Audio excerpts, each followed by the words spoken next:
Live from downtown Vancouver at the Vancouver Film School campus, it's time for EP Live.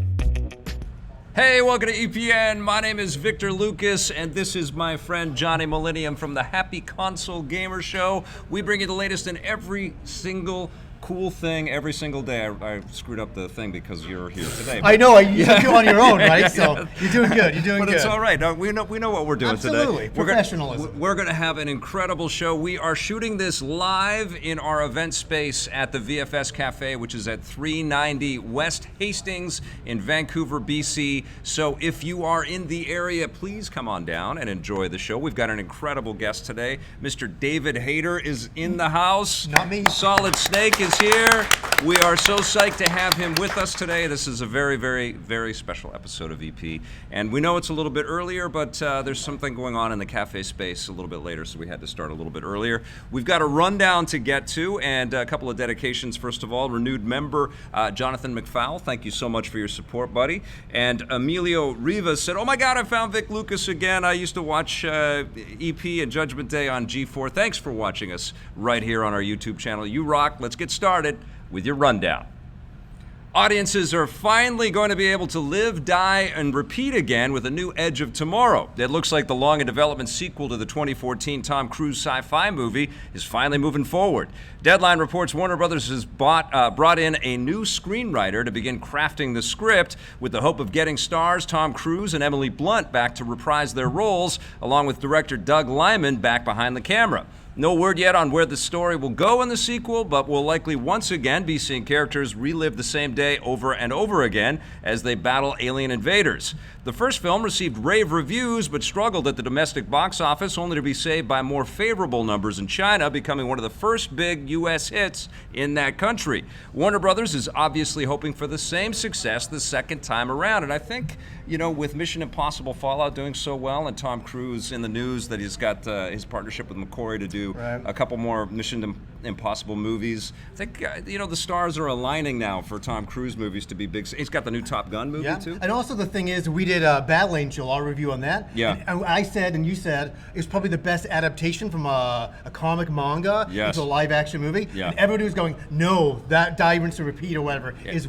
up there. It's the title screwed everybody up, though. Yeah, and then they changed it again, then they changed it back. They're both so generic, and it's so easy to forget the titles, but not the movie. The movie's incredible. The movie's really good until the end. Oh, I love that movie. The ending is a little weak, but it's good. Something about Doug Liman, too. He's one of the most underappreciated and underrated directors out there. Just his, he did Swingers and Go and the Firstborn movie. You know, his breadth and his ability is unbelievable. That movie was incredible, doing the same day over and over and over again, and getting further into it was amazing. And Cruise is awesome in that. All right, Bungie has split with Activision, but that hasn't stopped them from moving forward with Destiny. They've unveiled Season of the Drifter, the 6th season of new content for Destiny 2. The biggest addition is a new mode called Gambit Prime, which is a modified version of the existing Gambit PvP and PvE mode, but with shorter matches and new class-based weapons to collect. 2 new maps are also on the way, along with a new event called The Reckoning, where players will be able to earn exclusive armor. Bungie is also modifying the game's microtransaction system, making it simpler to buy specific items instead of in randomized collections. This should make some fans happy, although the simplified approach might also encourage more people to just cave and buy what they want rather than earning it. Whatever fans think, this is the first big batch of new Destiny content since Bungie announced their split with publisher Activision, so everyone will be paying very close attention to see what effect this might have on the game going forward. The new season begins rolling out this month, and I think they already had this in the works. Yes. I want them to go to Destiny 3 now and kind of start fresh. Really? Yes, absolutely. I mean, what they've been saying is that they're just going to stay with Destiny 2, and they're going to learn from all of these content rollouts, and they're going to stay with this for a long time. But the problem is a lot of people have already dropped off Destiny. They're playing other games. They need to be enticed back now that they have splits. Everybody will go into Destiny 3, be a lot more excited for it. You know, we're going to be talking about Anthem in a little bit here, but the Division 2 is also out there, so looter shooters are all over the damn place. And some of them are free. And then there's also the Battle Royale, so it's like the Battle of Battle Royale games and the Battle of Looter Shooter games. Video game companies think we have nothing but time. I know. We have not. We could just stay in these things forever and ever and ever, you know? It's going to be interesting because we're going to talk about Destiny as well as Anthem into our and Anthem even a little discussion. Fantasy Star Online in Yeah, there. yeah, okay. All right. You know, I wish Bungie well with whatever they're going to try with this. I absolutely do. Now that they're doing this on their own. Yeah. I really do. All right. With the rise of games as service, the games as service model, don't let anyone tell you that there isn't demand for single-player games. Sony and developer Guerrilla Games have announced that their 2017 single-player adventure Horizon Zero Dawn has now sold more than 10 million copies worldwide. I think we owe them a round of applause. That's a huge accomplishment, man. It's especially when you consider that the game is exclusive to just one platform, the PlayStation 4, and it was released in the same week as an even bigger single-player game, Nintendo's The Legend of Zelda Breath of the Wild. Remember we did a head-to-head? Oh yeah, head-to-head, and everyone got mad at us. Well, we did say Breath of the Wild was the superior game. Yes. But yeah. Still, Horizon was incredible. What a great week that was. Amazing. Yeah, Unbelievable. It was. I still have a numb butt from that week. This is a big win for Sony, and alongside other single-player hits like God of War and Insomniac's Spider-Man, it shows that the company isn't shying away from single-player narrative-driven experiences. Looking ahead, Guerrilla Games hasn't announced their next project, although a Horizon sequel or new Killzone on the PlayStation 5 would be pretty cool. Just say it. Are you surprised that Horizon did as well as it did? I am. I thought it would do really well because there's a lot of people skeptical of this game, and then they played it and they're like, "Oh my god, this is absolutely incredible." I was one of those. Were you really? Yeah, because I kept seeing it at all these Sony events, at E3s and at PlayStation, exclusive things, and I was like, "That looks okay," but then. Did it look? What was the problem with it? Did it look? I thought the graphics stuck me in right away. And the graphics were cool. Yeah, characters were interesting. I think that the industry tends to lean on killing robots a lot, and so it doesn't surprise you that often when you see that you're going to go killing robots. It's a safe choice, and I think it was a T-rated game. I don't think it was an M-rated game. So, but it was the story that sucked you into it. And the mechanics were amazing, and it just felt like, wow, this is way more ambitious and cooler. I'm blown away. 10 million copies? Yeah. Like, really? I know. Unbelievable. And we're about to talk about all these streaming platforms and, trying to open up the audience to as many people as possible. So it kind of feels like when you think about that number, you think, how many more could they have sold if PlayStation was available on any other platform? Just like Xbox is doing right now. Exactly, right? Absolutely. I mean, this is going to be the new kind of formula that we're all going to be doing in our heads as we look at these titles. Console exclusives. I still can't get over Xbox doing games on every other console. I know. It's I know. Strange. It's ambitious. Yeah. It's see if it works out. Sega-esque. Yeah. All right. This year, the Pokemon franchise is getting the new game Sword and Shield and the live-action movie Detective Pikachu, and now a third new adventure is on the way. The Pokemon Company has unveiled Mewtwo Strikes Back Evolution, the first CGI animated movie in the franchise. It will explore the origin story of Mewtwo, similar to the plot of the first Pokemon animated movie back in 1999, although with computer animation instead of traditional hand-drawn animation. That hits theaters in Japan this summer. I'm excited as anybody else for Pokemon stuff, but I think Detective Pikachu, it looks amazing. It does look fun. At first, I was looking at that movie, I'm like, I don't know. And then all of a sudden, Ryan Reynolds is doing the voice, and every trailer, I'm like, oh my god, I have to see this movie. It's so self-aware, but yeah. But the animated stuff, I've never really sat down and watched all of that stuff. I was too old for that stuff. Yeah, Did you watch I watched that stuff back in the day. Yeah, I was a little bit older. I was in film school here at the time. You loved anime though. I loved anime, and Pokemon was brand new at the time. And I was kind of enjoying the cartoon a little bit and all that. Yeah. But I did feel at that time it was for a younger audience. But over time, I kind of grew up with it. Yeah. This is going to be. It's amazing because we're talking about something that's been around for 25 years, but it just keeps reinventing itself and finding new ways to access people, and it's going to be incredibly exciting. It's a brilliant, fun little world, and anybody can play it. A young kid can play it. Yes. Adults can play it. Yeah, as well. And you like the Let's Go game, just like I did. Yeah, my wife was totally addicted to it. Yeah. I played it every single day. I played it with my kid, and she loved it. See, it's for everybody. It really is. Yeah. Just like this show, it's for everybody. We've got David Hayter coming up next, but right now, let's take a look back at this day in everything cool.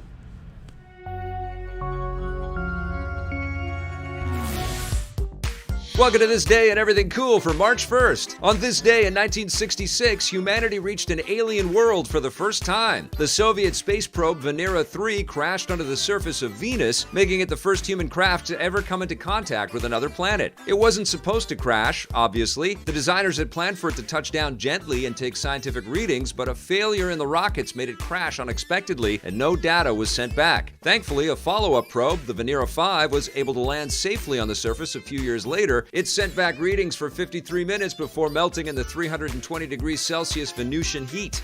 On March 1st, 1998, James Cameron was king of the world. The movie Titanic became the first film to make $1 billion at the worldwide box office, following a phenomenal run that began 3 months earlier. Titanic didn't slow down there. It ended up making $2.1 billion once its theatrical run ended, and if you adjust for inflation, that's more than $3 billion in today's dollars. Titanic remained the highest-grossing film of all time for more than 10 years until it was beaten by James Cameron's next movie, Avatar.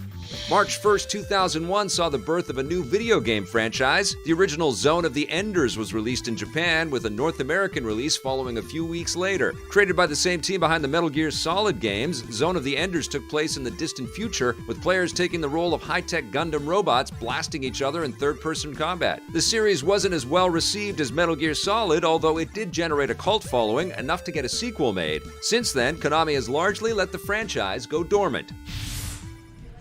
All right, we are back, and we have a brilliant guest today. He's a multi-hyphenate individual. You know him as the voice of Solid Snake, but he's also an incredible writer, contributed to X-Men and X2 and Watchmen, and he's got his own feature called Wolves out there with Jason Momoa. So much to talk about with Mr. David Hayter.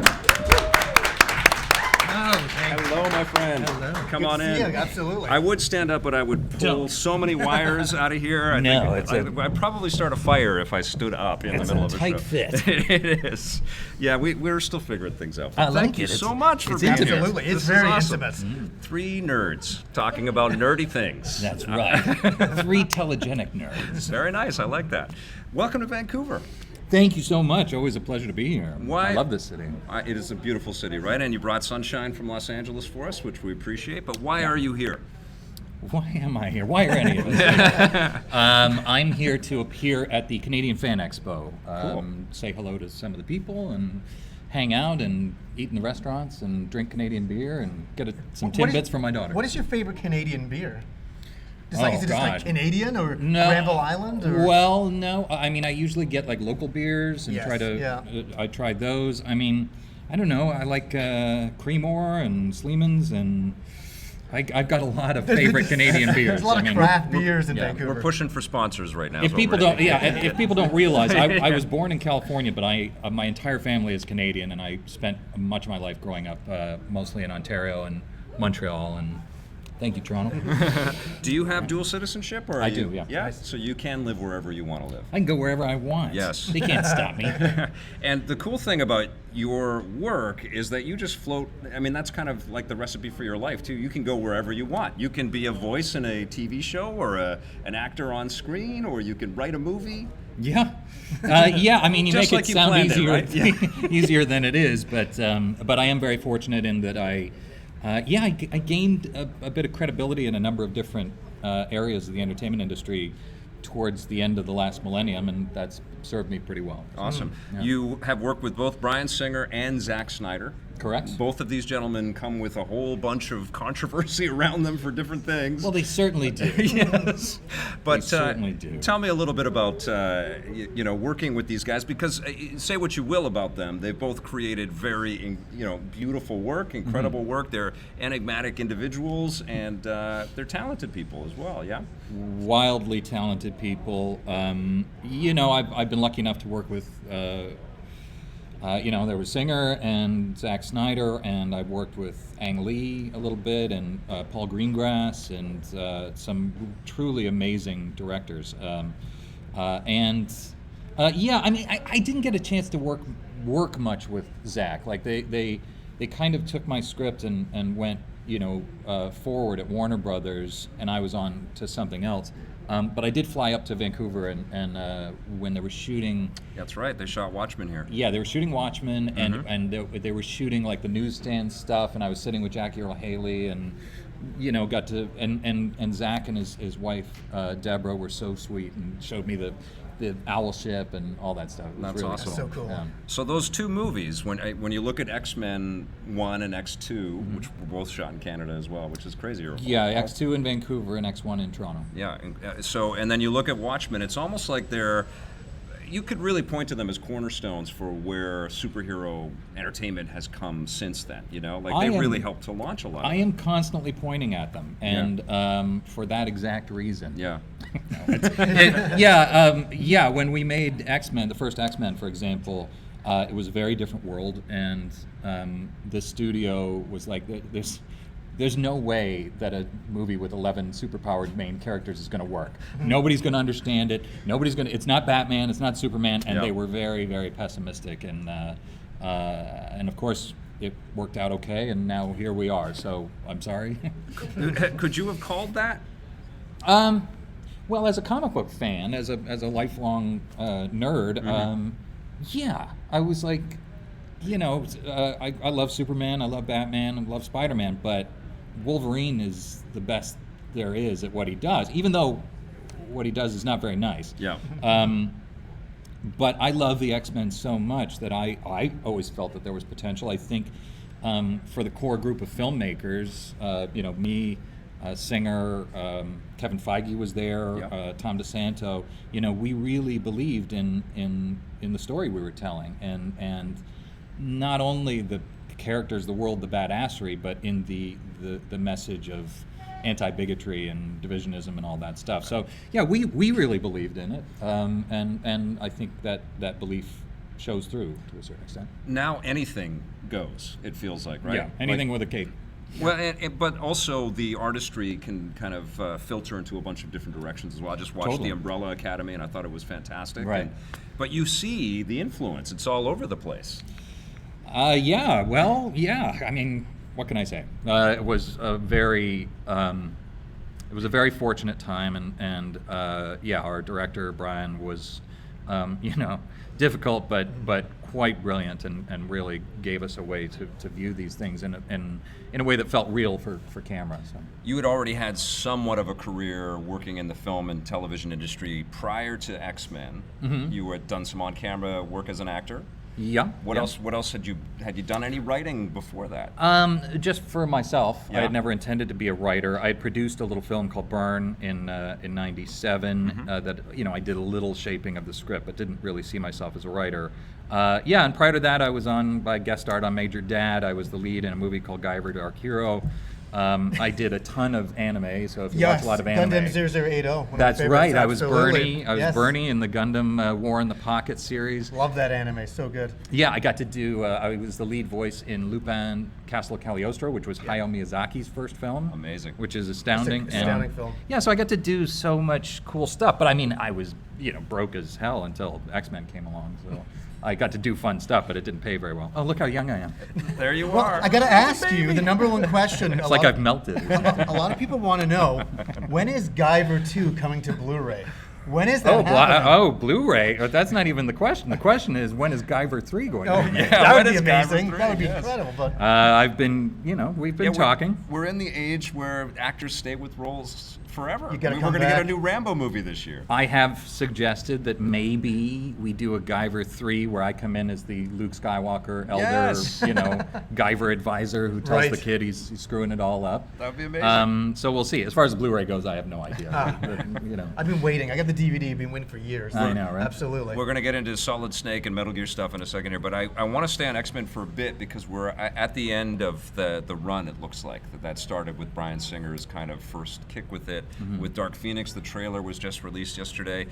Kevin Feige hasn't said what the plans are, but what do you think? What's going to happen now? Are they going to just wipe it all off and start from fresh and cast all over again? Yeah, well, I'll start with a caveat. I don't know at all what they're going to do. However, Disney has now bought Fox, so they will... Oh, there's me. That's awesome. So they will... Disney will want to put its own stamp on it, and it's finally back in the hands of Kevin Feige and Marvel. Yeah. So whereas it was really a Fox set of productions before. Yep. Now they're all under one fold, so I think you'll get kind of a more Marvel pass on it for whatever that means. I don't know what they'll do. I would imagine it'll be young people so that they can extend the franchise as long as they possibly can. Yeah, for sure. But that's all just speculation. Were you happy with the way that it went as they sort of casted for First Class and Yeah. started to make it a younger version with Matthew Vaughn, I think was... Yeah, Matthew Vaughn, Yep. who is a brilliant director, did Kick-Ass and many other Kingsman, and it's amazing. Yeah, I loved First Class, and then I really loved Days of Future Past. Me too. Because that Yeah. was one we had talked about doing back in the day, and then when they did it, I just felt like they knocked it out of the They park. knocked it out of the park. Yeah. It was. Yeah, It was so I mean, good. that was the first one that I really felt like it just so felt like our first two movies. It sort of had that flavor again, and yeah, I just loved it as a fan. What did you think of Logan? And because Oh, you I were loved there, Logan. right? You were there when Hugh Jackman was brought in, and it was... I was there the moment he got cast. I was Right. there the moment Wow. Brian shook his hand and said, "Do you want the gig?" And he was like, "Yeah, mate, I'll take it." That's so And it changed crazy. all of our lives. And So Yeah. did you get emotional, though? Was there like Yeah, a oh, yeah. personal connection watching Logan? Oh yeah. I mean, again, that one, and I've sort of exchanged. I was complimenting James Mangold, the director of Amazing. Logan, who Yeah. I just thought that was astounding. He got to do all the stuff that we couldn't do because he got to do it R-rated and really, there was so many beautiful nods to our original story, like the X-Men 1 story, and yet it was so masterfully updated and Yeah. so tragic. And to see Hugh and Patrick doing what they were doing was very emotional for me. I just thought it was a beautiful film. Yeah. It was, beyond, it doesn't feel like a superhero film. It feels like a Western. It feels like an epic sort of tale of final redemption. And yeah, I just thought it was spectacular. It's crazy because when you think of what the MCU has done, most of those movies are pretty damn fun. They've done a pretty good job getting totally, those yeah. movies. And most of the X-Men movies have been pretty damn fun too. There's Yeah. been a couple that have been, so-so, but Yeah. they've made so many, and Yeah. they're all pretty damn solid. And you don't really see that across other genres, Like you the mean- James Bond movies are all over the place. Right. The Harry Potter movies, in my estimation, are kind of all over the place. A huge Star Wars? amount of that is due to Kevin Feige. Yeah. So Kevin was in on the first X-Men, and people ask me all the time, what's the secret of his success? And the secret is that he's just like us. He came into it through the toys. He loved the toys, and he knew the histories of all the characters, and he just absolutely loves Marvel. Yeah. And again, that's what you need to make this feel real and to make it feel compelling. And so and his run as this uber executive is unprecedented. Yes. So very rarely do you have somebody that brilliant whose voice is that consistently utilized to make everything feel of a piece. So I really give it to him. Also, he hires incredible directors, incredible actors, craftspeople. There's so many people involved in making them great. But I think it really comes from Kevin.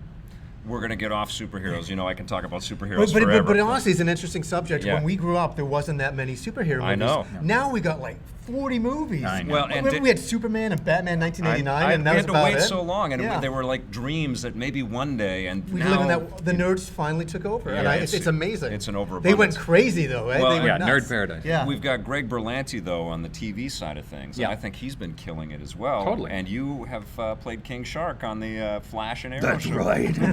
I'm King Shark, and I'm constantly disappointed that I haven't eaten the Flash. Yeah, so I play the Big Shark Man on the Flash, and in fact, I think in 2 days, the Flash episode is going to come out where King Shark takes on Gorilla Grodd, Oh, which that's we've so been waiting cool. for a long time, and I've been hassling David Sobolov, who does the voice of Grodd, for quite some time, that I was going to bite his hand off. So I'm hoping that happens. I don't know. Were you able to come up to Vancouver for any of that shooting, or is No. all voiced it in LA? No, the voicing is all done in LA. Yeah. Unfortunately. So not even for the rap parties or anything like that. Particularly not for the rap parties.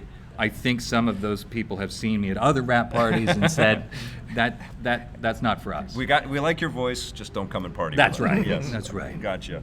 So as an actor and as a writer, I think that's probably advice that you would give to anybody that wants to be in the performing arts, is write your own stuff, I would imagine. Well, yeah, if that's in you, Yeah. if because writing, I mean, in this day and age of massive content consumption, it is very powerful to be able to write your own material. However, that's a hard life. Yeah. It's hard to get into. It's hard to maintain. So you can't just say, "Oh, I'm an actor, so I'm going to start writing." You have to have a writer inside you, or it'll crush your will to live.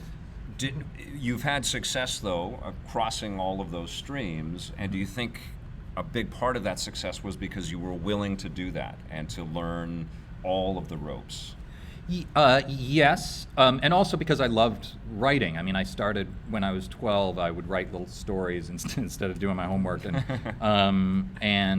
I had written, when I came to LA, I wrote like 8 short scripts and a feature, but really just to have a sense of the process as an actor. I didn't know how you would get a job being a writer. Yes. But so I really did have it in me, and when I got the chance to do it, and when people like read my stuff and said, "Oh, this is good," I was so fired up, and that allowed me to get into it. It was hard back then without the internet. You know, to get in contact with people. Who do I get in contact Absolutely. with? Now you can easily socially network around. And but back then it was like, how do I do this stuff? You can create your body of work on YouTube, and that's Yeah, exactly. That's true. Yeah. You could write a script, do a script reading, put it on the internet, and potentially everybody, has access to see it. It's still, I'm sure it's still not easy for anybody to. The real problem, and you may be familiar with this, is not the writing or even getting it into the hands of the right people. I mean, that is hard. It's getting people to say, "I'm going to give you $100 million to do this." Yeah. Because Writing people a tend check to, and because signing a contract, it's one thing to go, "Oh, your script's really good," and you're like, "Okay, great, give me $100 million," and they're like, and you can see them sort of like start to throw up in their mouth. So that's a real trick too, and you kind of. From that perspective, you kind of need a little bit of a producer's attitude as well. Yes. That you're able to come in and say, "This is what the production is. This is why it's worth putting up this much money for my script." And well, one thing that I think I know about you is because you sort of said, "Look, I can do a bunch of these different things, and I'm going to roll with what my career provides me." Mm-hmm. You remained open, even though you'd been on camera and been a lead of a movie, and you had a trajectory going in that direction. You also said, "I'm gonna do voice work, and I'm gonna do voice work for video games." At a time when we were transitioning from cartridges that had like to CD-ROM, had "You're Out" or something like that, and, now it's like a full acted performance as Solid Snake in Metal Gear Solid. Yeah, well, that wasn't a matter of being open. That was a matter of just, I'll do anything. Okay. I mean, I'll do anything as long as it's fun, and that remains to this day. Yes. If people are doing like a little movie or something, and they're like, "Well, you play the lead," I'm like, "Well, you've met the criteria, so you asked, so I'll do it." At the time we did the first Metal Gear, just before we did it, I was in a few video games. I was in like Mech Warrior 2 and playing like a mech pilot and stuff like that. So it was starting to happen, and actually, the first video games I did were in 1985. Wow! When I was in high school in Japan, and this video game company came to my high school. It was an American school. Yeah. And they said, "We need 4 young men who speak English to come do video game voices." So I don't know what games they were for, but they were for the original arcade console games. So I've been doing voices in video games since That's amazing. the beginning. That's amazing. So I always felt, and I love gaming myself, and so I always felt, I never really, I shouldn't say this, I never really cared what the money was. I just loved doing it. Right. Now I care. It's very expensive. It's amazing to look back that Metal Gear Solid is 20 years old now. It's Isn't that amazing? It's astounding. And I bet back then when you went to do that role, did you think it would be iconic or you'd be remembered for that particular role? And for all your stuff, but that role is so that iconic. role in particular. Oh, yeah. Yeah, when I went in to audition for it, all of the original artwork by Yoji Shinkawa Yes, amazing was stuff. up on the walls, and I got a sense that this was a big swing, and that they were really trying to do something cinematic and different. And so we had an idea of it, but I mean, the concept that we'd be talking about it 20 years later, that would be the best known character I ever played, was not in my mind at all. Yeah, absolutely. That I'm going to go and sign autographs now for a bunch of hours, and over this thing that we did 20 years ago. It's You are bizarre. the only snake, absolutely, Wow. right? Yes. Right? The only snake. Yes. Well, I'll clap for an hour here, Thank you. without question. Thank you. Without I question. appreciate that. So you do have fans though from a lot of different parts of your work. Would you say that it's Metal Gear that gets you the most recognition? Oh, and yeah. People want to come up and shake your hand because of that the most. Yeah. Oh yeah. Yeah. Like, I mean, the level of fame. I mean, it's still a weird niche-y fame. Yeah.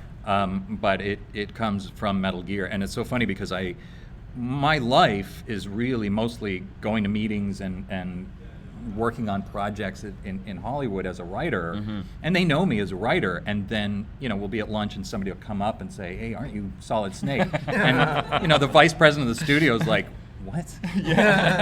That's got to be changing. What are they though. talking about that? We are on the precipice of somebody nailing a video game movie. And, Yep. And what is it, Jordan Vogt Roberts. Vogt He told Roberts. me that's how it's pronounced. Yeah, Vogt Roberts is going to be making a Metal Gear film. Yeah, yeah. So then it's going to shift again, and you've been there too. I mean, that's pretty like these open to anything kind of credo that you had. Yeah. Pretty wise. Well, I guess I always sort of took the Michael Caine approach. Yes. It's like, if it's a joke, I'll take it. And sometimes that turns you into Michael Caine, sometimes it turns you into me. So let's talk a little bit about Metal Gear through the years here for a second, because when you Gear. started, you had a very robust script. I know that they presented a massive script to you with many pages. Yeah, it was And- about yay high. And then how high did they get? They were too high to stack up. So the first game took us about 10 days to record. Metal Gear 4 took us 9 months Yeah. of not constant but near constant recordings every day from February to October. So yeah, I never saw the whole script. I mean, the whole script would have been stacks the size of this table. I mean, easily. And I interviewed you for Metal Gear 4 because we did the behind the scenes there, and I remember, I mean, the character in that game was so, fraught with just heavy stuff that has happened to him. And Yeah. there was an emotional thing, right? Like there really was almost like a saying goodbye to the character Totally. in the game. It ended up being true in real life too, but Thanks for bringing that. Yeah, I know. I want to get into that too. But how did it feel? Do you have any lemon juice? I know, right? How did it feel, through that progression and sort of being that familiar with him and then having to kind of bid adieu? Well, he was always a serious character. I mean, Solid in particular went through a lot. Yeah. Yeah, oh, yeah. He took a lot of crap along the way, and I think to a certain extent that's what attaches people to the character. I'd like to think that that's what they get from me, is that I love Snake, and I really felt for him in the times where he was being abused, and the fact that Meryl went off and married Johnny Sasaki, and I'm like, come on, going back to my ranch to die of old age, So I think you can feel in my performance and in the writing and the production of the game that it wasn't. There are some ridiculous aspects to Metal Gear, but in terms of feeling towards the character, it was always, very real and very, very heartfelt. And that was an amazing way to say goodbye to the character. And when people, say, "Oh, you got replaced," and some guy took over for you for Metal Gear 5, I'm not familiar with his work, but just kidding. My run was incredible. It was in terms of those games that I did, and it really came to a nice end. It wasn't like we left off on a cliffhanger and then Kiefer came in and Totally. took over the same story. It was a different thing. Yeah, it was a different thing. 5 was a good game, but it was a weird game. I wouldn't know. And you could also see that Kojima was going through some stuff when all that stuff was. Yeah. I mean, it was a fraught time. Do you have a relationship with the studio now? Because you worked with them for so long. Are you in contact and? Yeah, with Konami. Yeah, I have a good relationship with them. They just put me in Bomberman. I did a couple of cameos as Solid Snake and Big Boss. In Bomberman. Yeah. So okay, cool. Yeah, you can pick them, and Oh. it's kind of cool because they got somewhat different voices, and And so and you're in Smash. and I'm in Smash, which was just, Nintendo had licensed it out, and they asked me if they could do it again, and I was like, yeah, sure. Did you record new stuff for that? I didn't. Oh, I okay. wanted to. Yes. I offered to, but Yeah. they used what we had before. I think they were afraid it was going to be expensive. Which-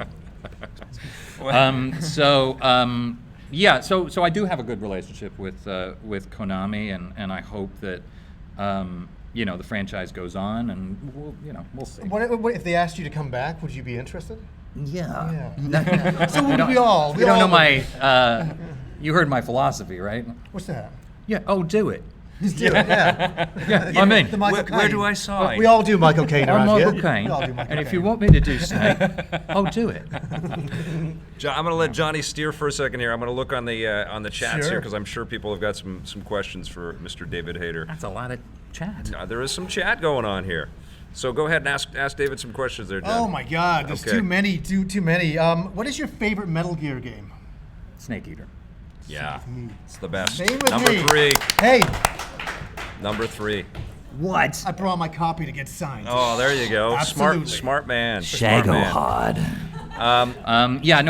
I love the other games as well. I love too, yeah, I they're love all 1, really I good. love 4, I love 2. The but- emotion in that one is so powerful. and Yeah. the retro feel of it, Yes, and yeah. also it's the first one where it's like Big Boss is young and he's full of beans. He's like ready to go out and be a You hero. get to see him as a person rather than being talked about. That's right, Yeah. and you Yeah. get to see him before he's beat down, and then Yeah. he, of course, takes a lot of abuse. along the way. Yeah, the ending is just so powerful. Oh, and my so God, deep. yeah. Yeah, that ending is astounding. It kind of Laurie makes- Allen was incredible. It as makes the boss. character, the ending. It sort of underlines why he is Solid Snake, why he is the character that he becomes. Yeah, Yeah. it was a brilliant game. All right, we've got a question from Sam I Am 111, and I think this is one that everybody's wondering. Would you be involved in the Metal Gear Solid film? You know Jordan. You've talked with him. Yeah, well, Jordan and I we've been discussing lately about going to get a beer, and I mean, he was kind of nervous to reach out to me. 'Cause Was he? didn't- Yeah. Well, he didn't know what my relationship was with the character anymore, and so, Yeah. and then one of the other actors said, "Oh no, Dave doesn't care. It's all good." Yep. So we started chatting over the internet. So we're talking about getting together. As far as involvement goes, that's entirely up to Jordan. He's the director. I'd always be happy to do something, but if not, I just like any other fan, I hope the movie is amazing, and Awesome. I'm looking forward to seeing it. Oh yeah. Do you feel like it's in the right hands? I think so. He's a pretty brilliant director. Not only that, but he's a fan, clearly. Yeah. I mean, like a fan. Yeah. So, his Twitter bio says, just an old killer hired to do some wet work, and so that makes me feel like, okay, he's got it's not some, workhorse director who just got some job plopped in his lap. He loves this. It's like a dream. So, yeah. You can kind of feel it coming off of the Yeah, and that's what you have to do. I mean, especially for something as strange and complex and with as much history as Metal Gear, you have to know it, you have to love it. So. You did a little tinkering with the script as well when you were working on Metal Gear stuff as well, right? In terms of no? Not really. I mean, I would have, but they wouldn't let me. As we made those 9 games, I was already a working screenwriter. I was rewriting constantly, and so, some weird stuff I'd be like, why is this person meowing? Not sure what that means. And anytime I'd ask for a clarification, or anytime I'd say, wouldn't it be better if I used this word than this word, they would call Tokyo to run it past the producers to see if we could change it, and the answer was always no. No. Yeah. Yeah. Damn it. So I got the sense very quickly that just say what we tell you to say, actor boy, and that's your situation. We had a little bit of a similar thing working on the behind the scenes on the game. Oh yeah. Yeah. I mean, it's its own thing, and it's its own voice. I couldn't write a Metal Gear game. It's its own unique world. So I got it. And when you're hired as an actor, you work as an actor. Do you still have a relationship with Kojima Productions? With Ken? No. No. Hideo? No. Oh. No. I never really did. Yeah. Like people are always like, "What's it like to work with Hideo Kojima?" And I'm like, I have no idea. Right. He was, You were an Kojima, element in this massive. Yeah, and his montage and he's his putting work goes in Tokyo. Yeah. So he works on the Japanese versions of the games, Mm-hmm. and then when it would come to the English translation, it was directed every one of them was directed by a woman named Chris Zimmerman, who is amazing. But we were kind of, I think to Kojima, we were the English dubbing crew. Right. So, yeah, I mean, I've met him a few times, but I don't know him any better than you do. Right. I mean, maybe you probably know him better. I don't know. Yeah. Or maybe nobody does. I don't know. Yeah, so it's not that I actively don't have a relationship with him. It's just I never really knew the man in the first place. Yes, and I know people are curious about that. Go for it, John. I'll say one of my this is interesting. Watchmen has become my favorite video game movie of all time. Yeah, sorry. Comic book. Comic book Okay. movie of all time. I didn't want to even ask. Listen, let me just say, I am in awe sitting next to this amazing guy. So I've been kind of nervous coming in, and I'm not a nervous person. But with Watchmen, did you feel a lot of pressure writing that? Because it's such an iconic 1980s comic book graphic novel. It's true. So is there a lot of pressure going in to write that?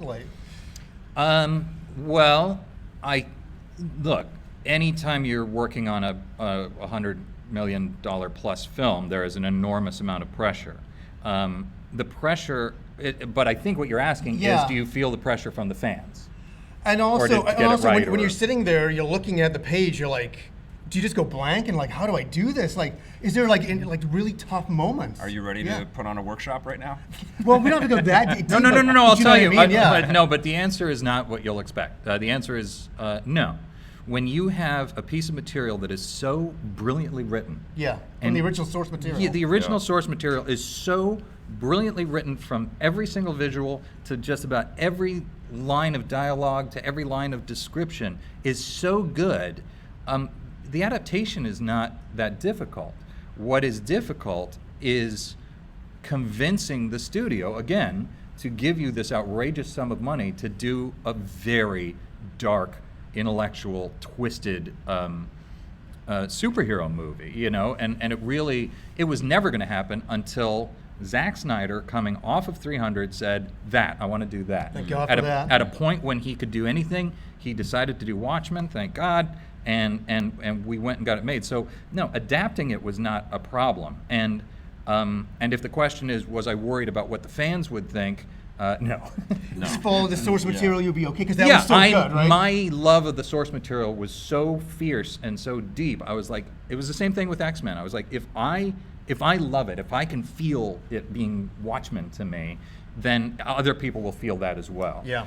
So it was really just the sort of the producing side of it, the getting the studio to understand that it can't just be a buddy movie. They're like, can we make it just a buddy movie between Dan and Rorschach, or can the blue man wear pants? I'm like, no, none of those things can happen. I still can't believe he didn't wear pants. I was like, oh my God, it's exactly like the comic. It's unbelievable. It's exactly like the comic. I can't believe they did that. And what I love about it, and I don't know that people really realize this, is that body is the body that Dr. Manhattan has made for himself. Like, he wasn't built like that when he was Osterman. Yeah. So that's the Wang he wanted. His perceptual self-image or something. Yeah. Yeah, he's like, well, I'll give it a little, extra, I'm gonna fly around and flaunt it. Right. Vietnam. Right. You know Which again is the key to the character of Dr. Manhattan to me. Yeah. He's a man who has the powers of a god, but inside he's still just kind of a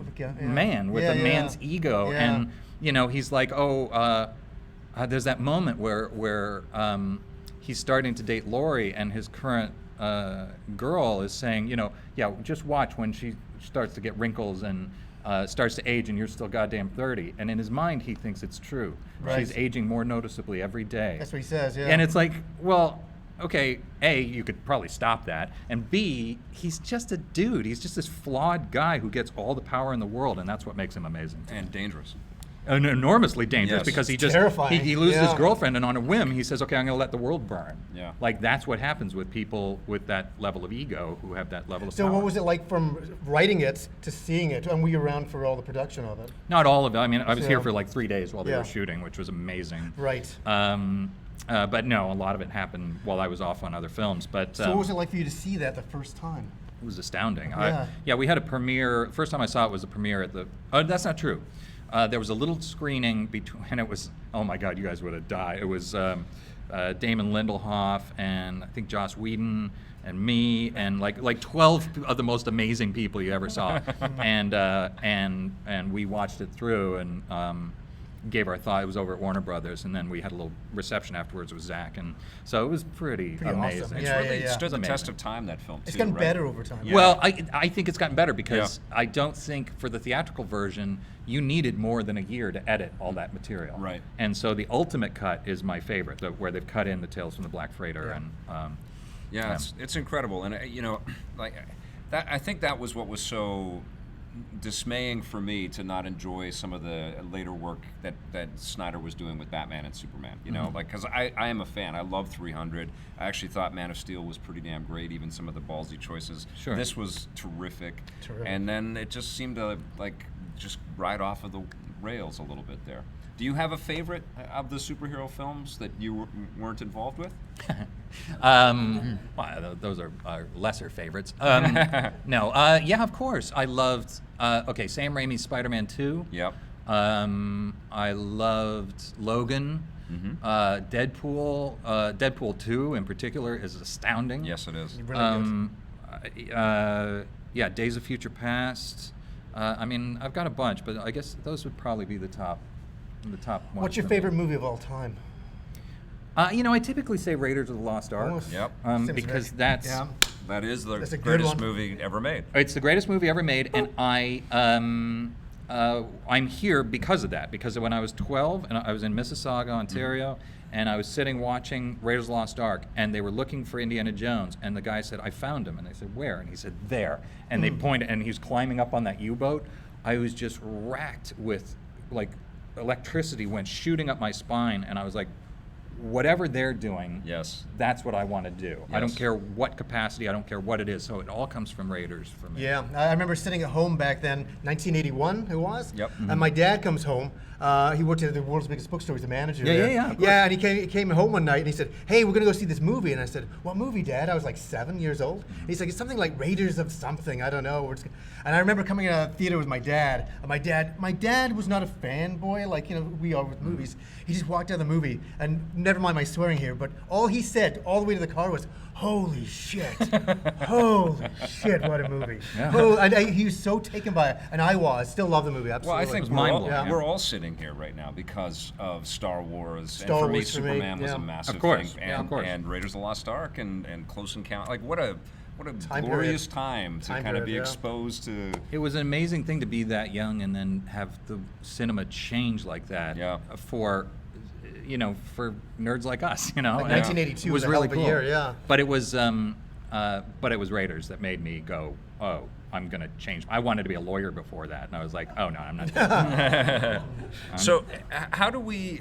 Because there's so much, pre-knowledge and sort of expectation because of the success of movies like that and franchises like that. It's been hard for, James Cameron to recreate success with Terminator movies or whoever has been taking control. How do we get back to that? And is it possible to surprise us and shock us like we did back in the Just late 70s and 80s? original ideas, so isn't it? Yeah. Yeah. Yeah, I mean, I think so. I mean, I didn't see Deadpool coming. Yeah.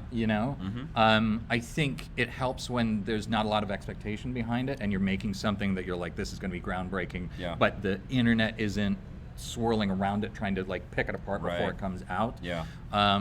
It's like the difference between. It's like when Spielberg did Ready Player One. Like everybody knew about it. Everybody wanted to analyze every single frame and sort of pull it apart. And that's. If there is a drawback to being Steven Spielberg, it's that Yes. you have so much analysis going, and it's the same thing with James Cameron. So I think, I have a film that's sort of a superhero film that I wrote that I want to direct. That's very cool and I kind of.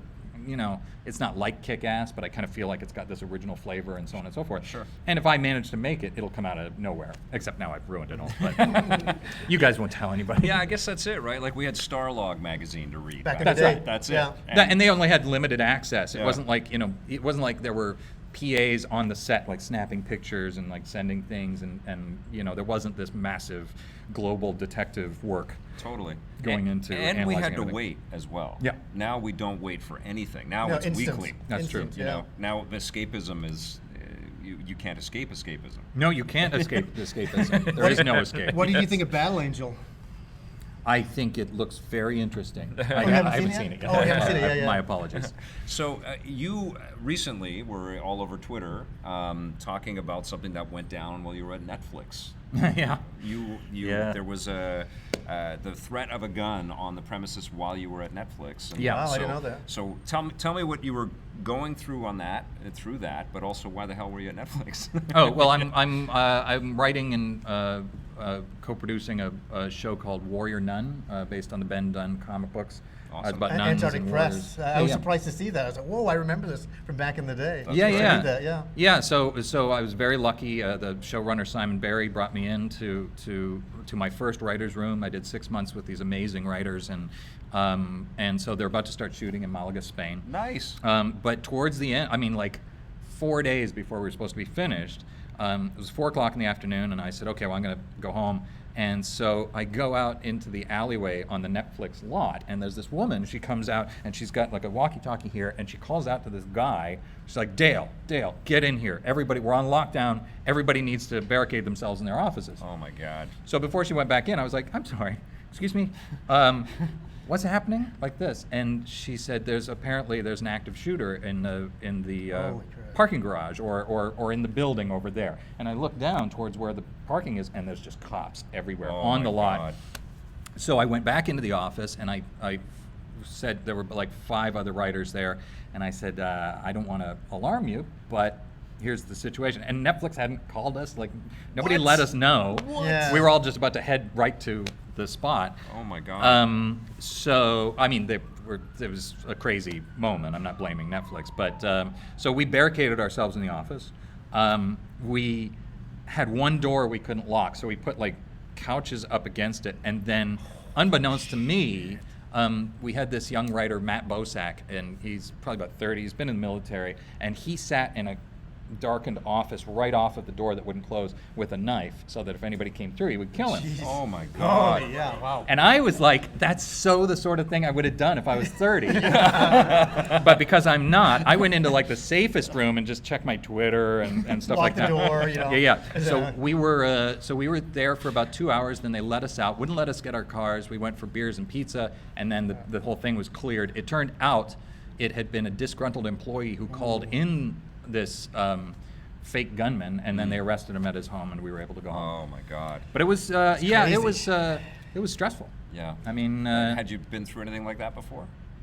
I've been through a lot of high stress situations, but not that. Yeah. You know, not a thing where you don't know who's going to come barging through the door. And Oh, man. and we were all cool as cool. You know, I like to be pretty cool in a crisis, and we were all relaxed and making jokes and everything. And then I went home and I drank half a bottle of whiskey. Oh, yeah. Yeah. Keep Played the video nerves games till down. 4 a.m, and I was like, I think I might have been a little more stressed than I man. had realized. So yeah, it was something. You're friends with Elias Toufexis? I am, Yes, yeah. and he's down in Los Angeles now. He and, is. and I just he's saw him gone the other through day. Some stuff like that too. Oh, really? Yeah, it's nuts. It's crazy.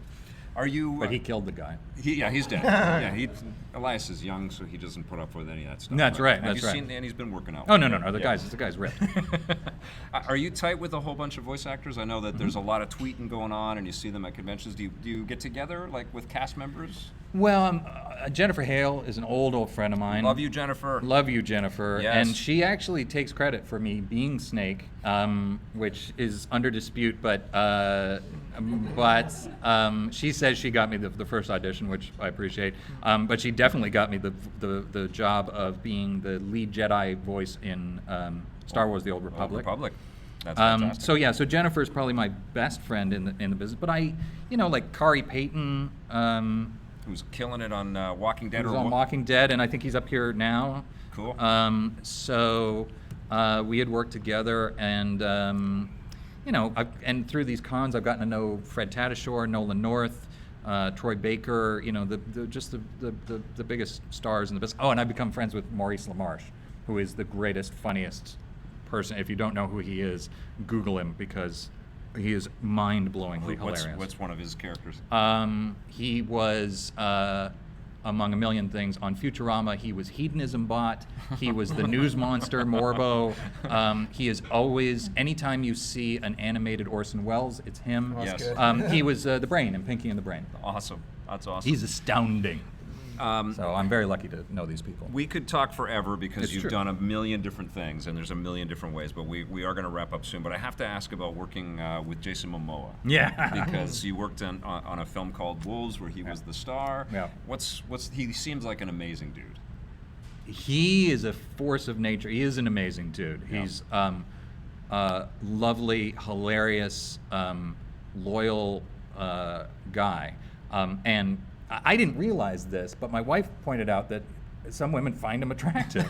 Some women, absolutely. I didn't really. I was like, sure, he's big, he's cool, whatever. I did not realize until I was in a room with him how invisible I could be. But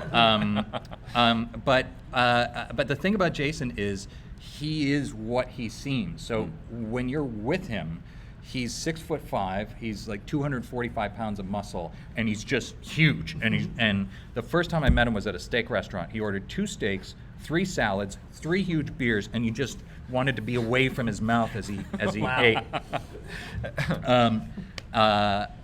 And I'll tell you, so when we had our first lunch, so we met him, and it's like, oh, this is a whole experience, The craft service is going to go through the roof. That's now. right. That's Yes. right. But if he loves you, he's a good man to have on your side. Sure. But so he orders his lunch. This is the first time we'd met him, and the waiter says, I'm surprised you didn't order in Dothraki like this, and he just goes, yeah, and kind of ignores him. And then at the end of the lunch, we're having this great time. We're joking, laughing, getting along like a house of fire. Waiter comes up with the check and he goes, I wouldn't forgive myself if I didn't ask, for a picture.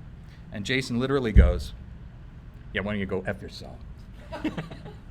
Nah, I'm just kidding, come here. Yeah, that's not. But he left him sitting for like 5 seconds, and the blood just drained out of this guy's face. Oh my So God. Jason's up like this, and he's like, "Ah," and the waiter's like, just wetting himself, and that's Jason Momoa, man. That's He's awesome. And That's awesome. and he didn't say F. Yeah. Did you predict Aquaman's success? When you saw that Well, I coming? hope for it. It's hard to say. Look, when you're spending $200 million on marketing, Yeah. you're probably going to do pretty well. But then after that, it becomes a matter of how good the movie is, and I guess people really responded to it, and so I'm thrilled for him because I love Jason to death, and he deserves this moment. Awesome. Of who he is. Awesome.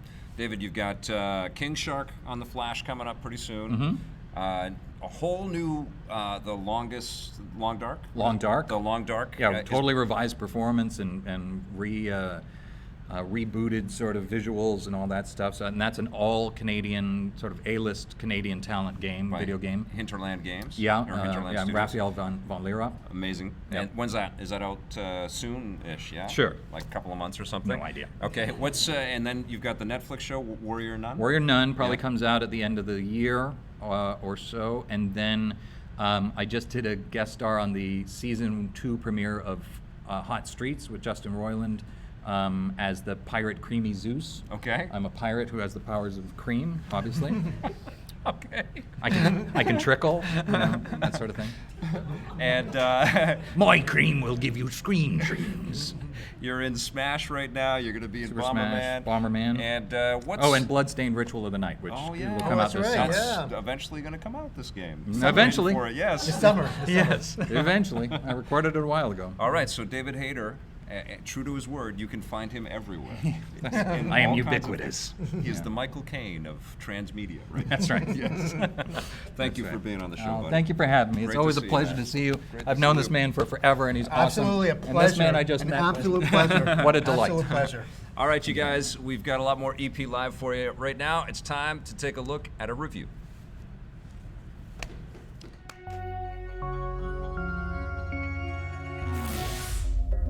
In October 1989, 43 women around the world gave birth.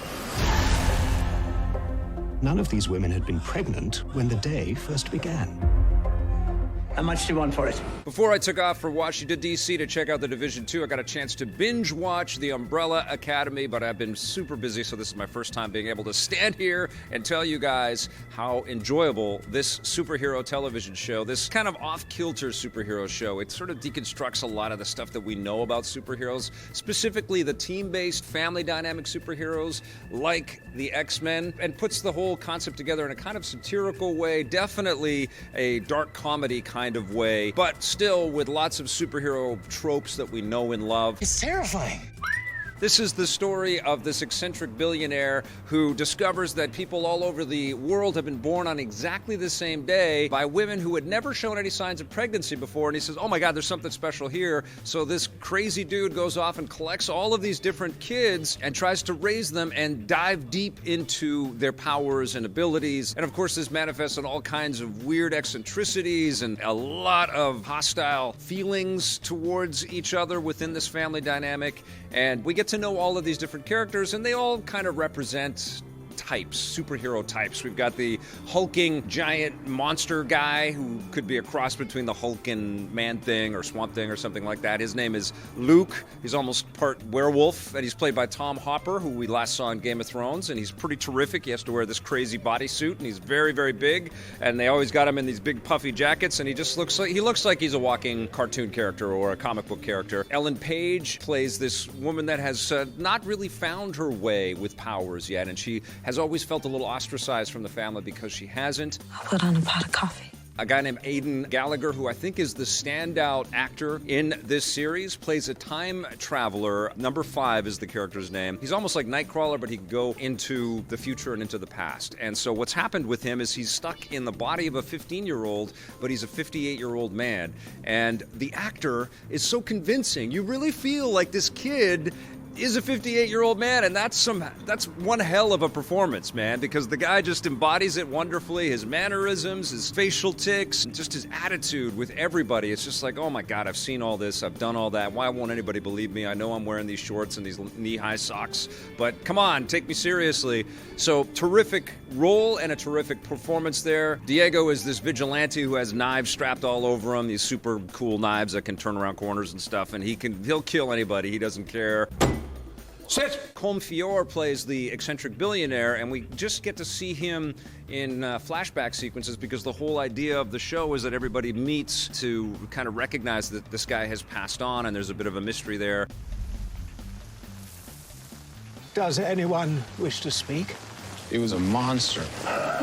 There's just lots to mine in this series, and there's lots to get addicted to. I thought it was quirky and special right from the get-go. The arc isn't that long. It's not too many episodes, which I think is something that plagues a lot of good shows, is that there's just too many, and you just start to lose your way, and you get a little bored, or there's a lot of repetition. Clearly, there are themes, and there are moments, and there are discussions which feel like, okay, they're working through it, and we hear a lot of that same dialogue again and again as these characters start to understand each other and themselves, but it doesn't overstay its welcome. And there's such a freshness to the way that this is shot. It's not perfect. I think one of the reasons why it's not perfect is that we have this overabundance of choice, and we've seen a lot of these tropes before in lots of other shows. Lots of people in awe of what they can do and what their partners can do, and lots of shots of that, and lots of discussion about the responsibilities with these powers. We've seen a lot of that in lots of movies and now lots of TV shows. So that freshness, that shine is taken off of it a little bit. Well, what if you were smarter? But still, this is wonderful stuff, and it's a massive hit already. That's something new since I started to watch this and started to binge it, is that it's become a massive success all over the world. I think it's one of the biggest streaming shows on Earth, and season 2 has already been greenlit. And what's really impressive about this show, this first season, is that it doesn't need more seasons. It's great just as it is, and that's really refreshing. This could be just like one of those British shows where they only do like 6 or 8 episodes and that's it.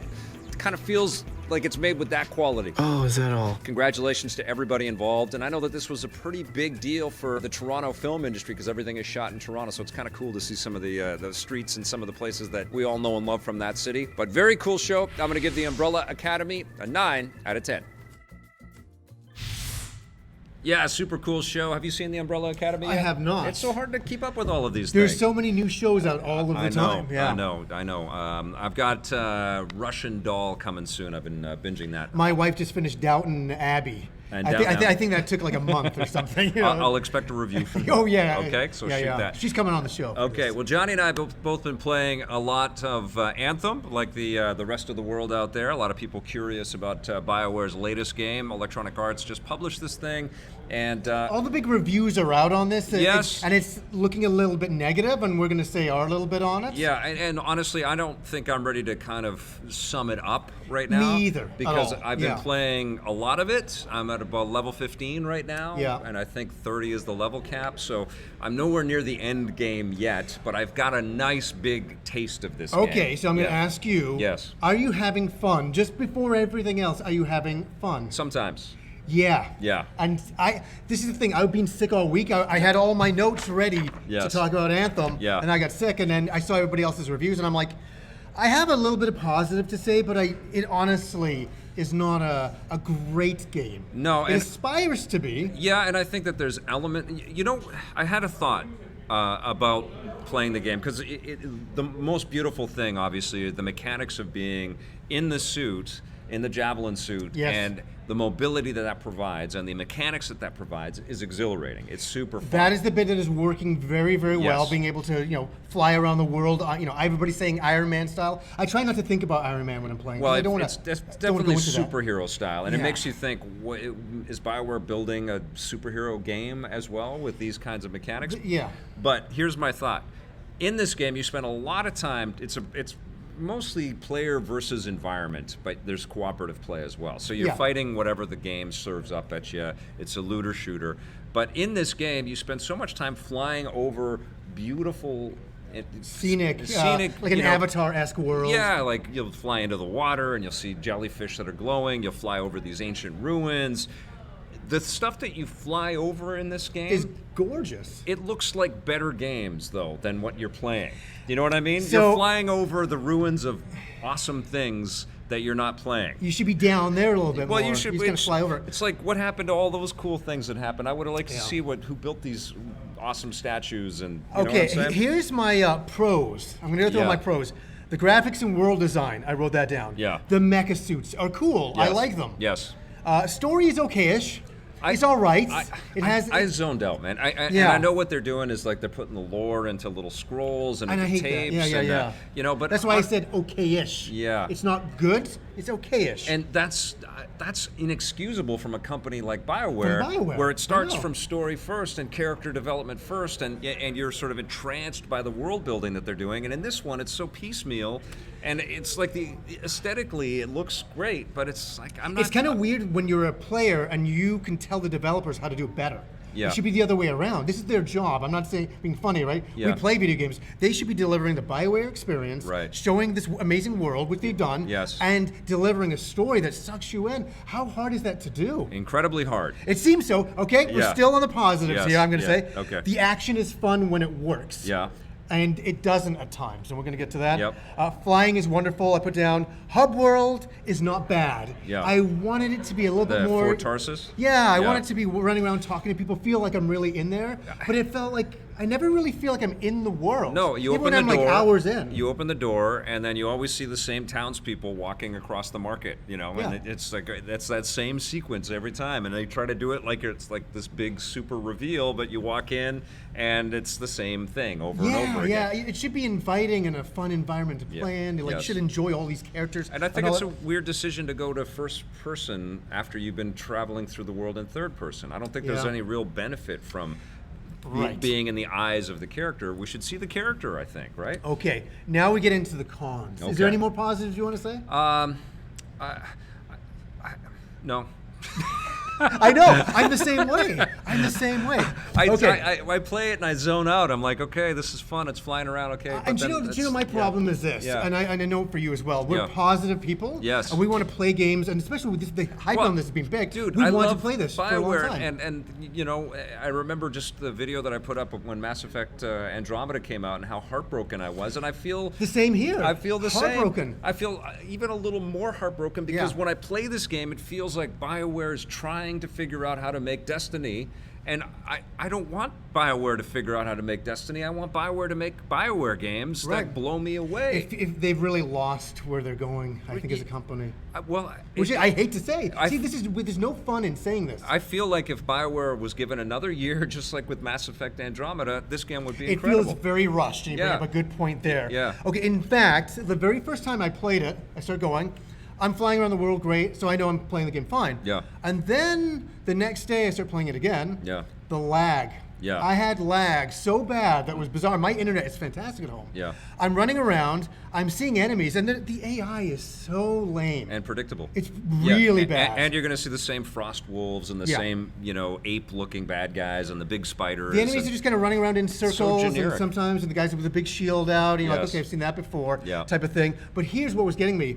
I'll shoot an enemy, and it will just disappear, not from my gunshot. Right. It will just go. Or you'll fly to shoot an enemy and it will disappear because of some instancing issue that's happening. And so it doesn't feel that you're ever invested. It's like, who cares what I do? Which is very MMO-like, which is one of the problems that, action skewing players like you and I are when we jump into an MMO, and it's so tethered to all of these other things that are, about being persistent and always in these worlds, and then things pop on and disappear all the time, and it feels like that's a little bit of what's going on I had this really cool moment. I land in the forest, and these big creatures come at me, and I'm like, oh my god, I start shooting it, and I'm not doing any damage. So I shoot a missile, which will do no damage either, and the missile goes all the way down, hits it, and it goes, boop, it's gone. I'm like, oh, the thing just disappeared. Yeah. It didn't, disintegrate by my hand. And it was gone, and it just took me out of the game. I'm sure you've seen a lot of pop-in as well, right? Dude, there was one time I was on a cliff, and I jumped off the cliff, and it kept putting me back on the cliff. Right. I jump off, and it's like, dude, I'm like, what is happening? Is there a wind? There's no wind. Have you seen the environments all pop into frame too? Oh yeah, Have you seen a lot of that? that? I've seen a lot like that. For the second day, I got so much lag, and I'm like, okay, it's the servers, right? They're still, but at the same time, they've been beta testing this for a long time. Well, the game is online. That's the job. And here's the thing, right? I mean, there are a lot of free-to-play experiences right now that are making people incredibly happy. We're in the new season of Fortnite. Apex Legends have been crushing it. These are different games, but they're served to you for nothing. Nothing. Right? You can play them if you want to play them. If you always want to be with your friends and play something online, you can do that. This is a full-price game. A full-price game, and then there are also all kinds of other ways for BioWare and EA to make more money from this game. But it's coming plagued with technical issues and expectation issues, and I know BioWare can keep working on this, but should people expect to pay full price for a game that they know they're going to have to commit to over a long period of time to get their value from, or should people just wait it until it's done? Wait till if it ever will be done, because I've heard that the sales aren't that great. I say just wait till there's a patch, or they give it away for free. Yeah. The big problem with the game, this is a loot game. Yeah. We collect loot, and you should have amazing gear. Yes. The problem is, Phantasy Star Online came out 19 years ago. Right. Right off the bat, you run through the forest, you get a double saber. You're like, hey, this is cool. It's like the Phantom Menace. Yes. You felt a little bit of excitement. This, I never felt that I had some cool weapon. Yeah. They all look the same. Yeah. Why can't I have some ridiculous weapon from some crazy movie or for some other video game? Having a bit of fun. It takes itself too seriously. Yeah. And to almost a detriment. Well, I think it's really. Yeah. Well, and all you got to do is think back to the first Mass Effect and how much was on the disc and how much was already there for you. And that game blew me away. Right. And then 2 was incredible and 3 was. I mean, there were some issues with those games, and people had some stuff that was pissed off. But there was so much incredible work just provided to you for that purchase price. And in this one, it's like you're paying to continue testing it and to continue improving it. And that's just really deflating, And the weird, surreal thing for me is I'm playing this game, and I've got this current Super Nintendo obsession thing going on right now. So I'm surrounded by all these cartridges in my little game cave as I'm playing this game, and I'm just looking at all these games. I'm like, all of these games, they came with everything already embedded onto that cartridge. Different era, different time, different team size, all of that, but they were the full experience right there. And here I'm playing this game that doesn't feel full, doesn't feel finished. Going back to what you said at the beginning, I think they rushed this to get it out. Yep. It does not feel finished. The AI is a joke, to be honest with you, at times. And then EA threw out Apex Legends. It surprised At the everybody worst time for in that. the same I know, month. I know. So it's so easy to compare the two experiences and say, Yeah. well, this one's free and I'm having a lot of fun. This one's not free and no one's playing this with me right now. Yeah, what do we wait for a patch? I mean, Yeah. yeah. But the thing I will also say is when the action is working, Yes. it is phenomenal. Yes. Yeah, you feel like a badass in Yes. that suit for sure. When- and yeah. you're leveling up, and I'm right now. I'm a Storm Javelin, which looks extraordinarily like Iron Man. I've colored him red and yellow, and he has lightning attack abilities and frost attack abilities. It's super fun, and Yeah. that the mechanic element there is engaging as hell. Yeah. Way more so than the kind of talking to the same people standing around in the corners of Yeah. Fort Tarsus about something that doesn't, it just meanders and goes into some Yeah.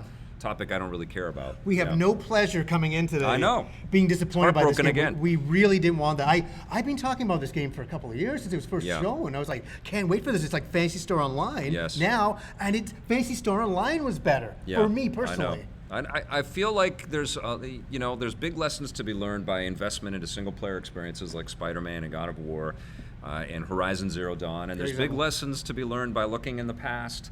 I really hope that once the industry pivots and becomes completely subscription based and we're not really obsessed with owning half of our game on a disc and then half of our game served hate up that, to us, that the piecemeal sort of access that we have to this content goes away. Yeah. Because still we may still have games as service and things that are constantly, but it won't be served up so sparingly. We'll get more of it right out of the get-go. Yeah. But unfortunately, so far, a bit of a disappointment. Yeah, and I don't want to score it yet because I Yeah, do want to exactly. complete the campaign, but I've been let down so far.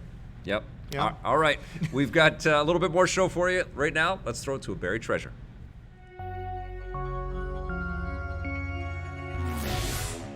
Here's a great suggestion from Thorazine666, Matt Quinn, who says we should look at Def Jam Fight for New York, which came out in 2004. It was the sequel to Def Jam Vendetta, and this was a game that allowed you to play as different rappers from the Def Jam label. Great little cameos in there. There were some custom-created characters that EA had put in there, but you've got Snoop Dogg and Ghostface Killah is in there, Henry Rollins, Ludacris, Ice-T, Busta Rhymes, all kinds of people, and it was crazy. Lots of manic intensity and being able to throw things at each other, and you could level up your character and do some super moves. Destructible environments and lots of great little details and flashes in there. You also could customize your characters and pick up all kinds of different branded clothing, and there were lots of tattoos that you could apply to your characters and jewelry that you could pick up. It was loaded to bear, man. When you look at it, it's like, okay, this is just one of these cheesy license things, it's like some kind of brand deal that EA and Def Jam put together. But no, it was a deep, super fun, super accessible, and filled with great music experience. It was a great game, and they did a very good job. So that is why it's a great suggestion, Matt, but it's also an awesome buried treasure. All right, we are back, and we're playing a game called Ape Out. I know it sounds like there's a jazz drummer sitting over here, but it's actually, I think the volume's up on this TV. It's actually, that's the idea behind this game, is that it is a procedurally generated drum soundtrack as you play this ape that's trying to escape this facility, and you've got all kinds of bad guys that are in your way, and you just smush them. Is that how you just run into them? Yeah, like grapes. I have an attack here, and then so they get all of these big drum kicks and things like that. Does it get more intense the more enemies you kill? Yes. So it gets a little bit crazier. So this is Let's Play and Chat, and the game is Ape Out. And if you've got any questions or comments, just let us know. Johnny's here to help I'll have a me look. read through everything. Do us a favor and go all caps if you can. I wrote that already. Oh, you did? Okay, cool. But I brought my glasses just in case, Oh, too. perfect. Thank you.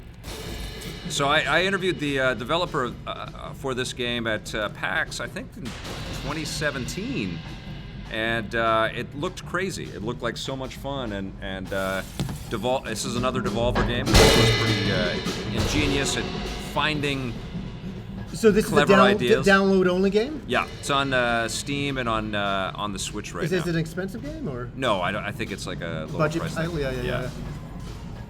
It's just a crazy idea. Oh, watch out, run. Oh, they shot me in the back. So the idea that I understand so far. Okay. I've only played a little bit of Yeah. it, but I'm trying to get as far as I can through this maze. And it just kind of generates it. Yes. So you can now memorize the levels. You know No, what's coming. exactly. And So it's kind of like roguelike. You just get to a certain. yeah, it's like a roguelike, a little Smash TV in some ways, because you can kind of aim with the right thumbstick, and then you've got these little different obstructions in the way, like I got to pull this metal door off. So it's a trip. It's a surreal experience. I just got to answer a couple for me here. Okay. Question for John: Does Happy Console Gamer have a Discord server, and will you join the EPN server? Yes. You We know- have one.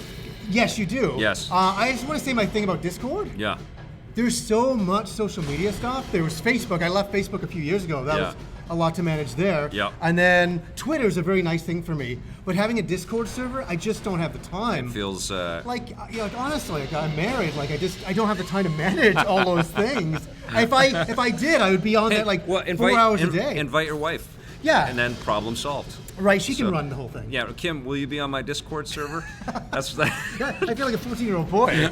Server, but no, I think Discords are amazing, and some people are using them in incredible ways. Yes, for sure. I currently am not, but the EPN fan community is doing a kick-ass job running the Discord server. And every time I do pop in, I'm blown away by all the comments and information that's on there. This question comes from Sammy Am 111. Yeah. What are your most loved primate-based games? Ooh, I love Ape Escape. Yes, that's which a goodie. which you have referenced a couple times. I keep today. thinking when Yeah. you're playing this, I keep thinking Ape Escape. Donkey Kong Country. I love Donkey Kong That was Country. amazing back in the But day. you know what game I like even more than that is Donkey Kong for the Game Boy. The 1994 100-level Donkey Kong game. It's like they start with the arcade game, and then they give you another 97 levels after that. It's How old were you when you got us? You were a younger kid? I was only in my mid-40s then. Mid-40s, so- exactly. No, 99 levels. Yeah, it's an amazing game. Let's have a see. So I think some good nominees here for Okay. great buried treasure nominees. Oh, cool. This comes from Abram M. Uh-huh. The Bouncer, The Getaway, Okay, yeah. Zone of the Enders, Yes. Siphon Filter. I think he's saying Zone of the Enders VR. You got to go and play that game for 2 hours. Have you played it? I have. It makes you so sick. That's why you got to go and play for a couple hours. You're not selling it very well. Have you never played Zone of the Enders VR? I right? play not It the was VR so game, no. insane. Yeah, It was so crazy. I love that game though. Blade Blur says, John, if you need help with the Discord server, I got your back. Thank you, Mr. Blade Blur. Yeah, he rocks. You know. That's Daniel. I'm not getting very far. This is a good one. This is a Okay, good one. okay. This includes a certain David Hayter out there Oh, in nice. the universe. Okay. John, can you get David to sign your copy of Metal Gear Survive? Oh, no, he's trolling me, but you know what? He won't do that, but he's going to sign my copies. Would you come up and do that for me? That'd be awesome. That'd be great. Yay! This is the first Let's Play in chat This is a public signing, everybody. with David Hayter in it. Public That's signing. awesome. Of course. I got all the pens here. I don't think I've ever signed a Survive. Did you need a pen too? I'll have to do that at some point. Oops. Are you in Survive? Did they put you in at all? No. Um, What a weird time for Metal Gear, and it's such an amazing franchise. John's good. It's just in limbo now. It's so crazy. it's in limbo. Or David isn't telling us something that he does know. I'm not telling you what. That's one I really don't. All right, I'm trying to get past this part of the game. Obviously, You're seeing this live right now. the apes or the bad guys have shotguns and explosive rifles and rocket launchers. I think there's more to this game than just Boy, I got that one These- too. Oh, yeah, nice. Hey, these don't break 5 these minutes things. that I keep playing over and over again. I think I'm going to start it from the beginning because then you can see a few more levels. Let's go back to the beginning. Let's see. Oh, and the director's cut. Oh, what a movie. What So a this movie. this game was made by like 2 people, or 1 person, Gabe Cazillo. One people. One person made this? Yes. Wow. What a time we live in. I You just know. make a game in your basement, well, we put had- it up to digital, sold by Sony and everybody? We had Brian Provinciano. That was a great interview, by the Yeah, way. he was awesome. So good. Yeah. Thank you. That was really, it was really fun. There you go. Thank you That's so awesome. much. I appreciate it so much. Long-time fan. Thank you. I was telling David before that 20 years ago when we played Metal Gear, me and my friends would all do impersonations of Snake and Liquid Snake. It was so amazing back All right, then. let's hear one. You're putting it on me on the spot. Come on, you can do it. Let's hear it. I haven't done it in 20 years. Please do an impression of Solid Snake. I'd be totally put on the spot. Metal Gear. Metal Gear. Metal Gear. Metal Gear. That's the best I can do, I Do you think. know the reason I say it like that? What- Have you what? heard that story? Because your voice, you could just hold that for all day, right? No. Well, Well, sure. yeah. I can, but no. The first time I had to say Metal Gear in the game, I said Metal Gear, and they said no. You don't say it like that. And I'm like, well, how else do you say it? And they said, well, how would you say Richard Gere? And I was like, Richard Gere. Richard Gere. and that's where it came from. Metal Gear. Yeah. I guess they wanted all to differentiate all the different words or something like that. They thought it kind of came off the same. I have no idea That's what the so weird. logic was Yeah. behind it. They just- That's so they had funny. this sort of unique way they wanted it delivered. Oh my It God. sounds like the movie trailer guy voice. That's right. Richard You You should just stay here. It's good, Like for You want sure. to come back and play Ape Out for a minute? Yeah, let David back on here. There you go. All right. EPN, I'm back. There he is. Let's see if I can get anywhere in this game. As if I didn't need more jobs, I am now co-host. You are welcome on EPN anytime you want, my Thank you, friend. pal. Anytime. Any last questions for David Hayter? Put him in the chat. Yeah, put them in the chat. Put him in the There- chat. there That's we what it's go. supposed to be. What the hell? Marco, you going got a on? question for David?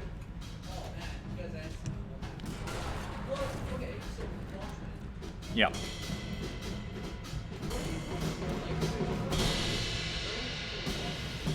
Ah.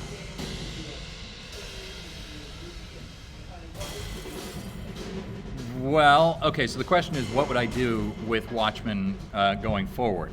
I don't think I'd do anything with it. Part of what makes Watchmen, the original Watchmen, is this story. It's not just the characters, it's not just the world, it's not the powers. It's this amazing clockwork interaction of characters that come to this one defined point. So I would find it very intimidating to try to out Alan Moore. Yeah.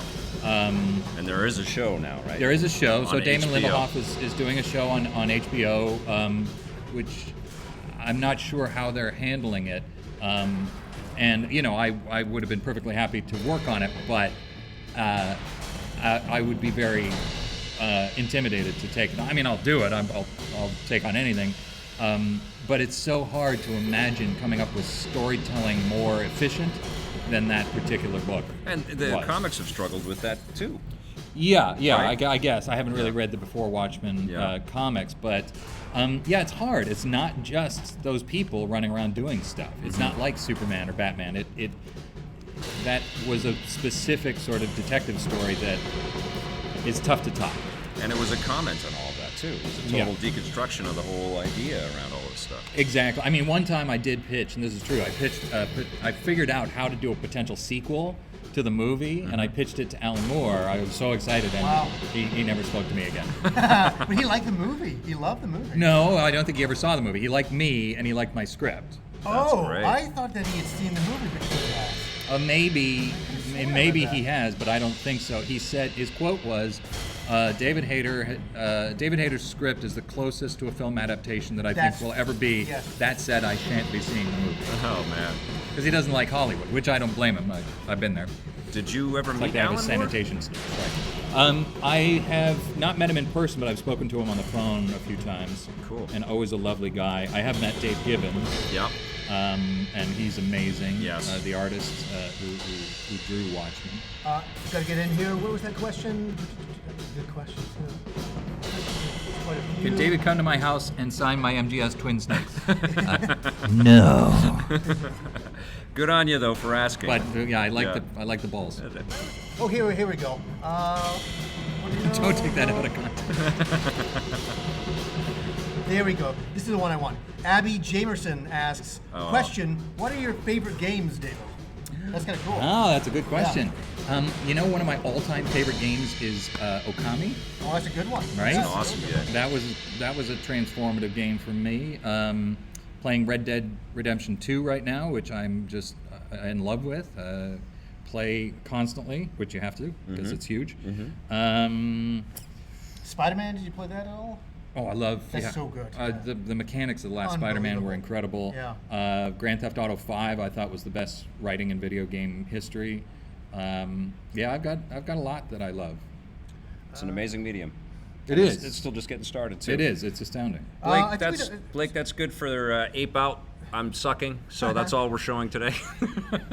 I need to play more, clearly. GMR Freak 84. Question for David: what's your most memorable character you've played? I think we know the answer, but maybe we don't. Well, memorable for them or memorable for me? For you. Well, I mean, obviously Snake is dominant among everything that I've played, but playing Lupin in Castle Cagliostro was pretty amazing. Yeah. Playing Bernie on that War of the Pocket, that's really, Yeah. if you haven't seen it, it's really quite an emotional journey. It's very powerful. Yeah. I want to see this. So that was kind of cool. Best Gundam ever, actually. Yeah. Cool. Yeah, I've had a few that I really Your loved. Michael Caine was very good today. Yeah, my Michael Caine. I could play Michael Caine. So I gotta tell you, his daughter hates it because you read the bedtime stories as Michael Caine. Sometimes And she's like, Daddy, stop doing Michael Caine. Yeah. She's like Too over funny. it. You can't help yourself. Sometimes it's just so good. It's just so It just feels good to be Michael Caine. Yeah, it does. It's a good day to be Michael Caine. This is a tough one. GMR Freak again. Are there any characters that you've hated that you just wanted to get through? I'm guessing in voice acting stuff that I don't think so. I'm guessing. Yeah, I mean, you can't, if you hate it, it's hard to play. You kind of got to learn to love everything that you play. So, no, I don't think so. I mean, I'm sure there were jobs I was on where I was like, boy, I'd be glad when this is over. Yeah.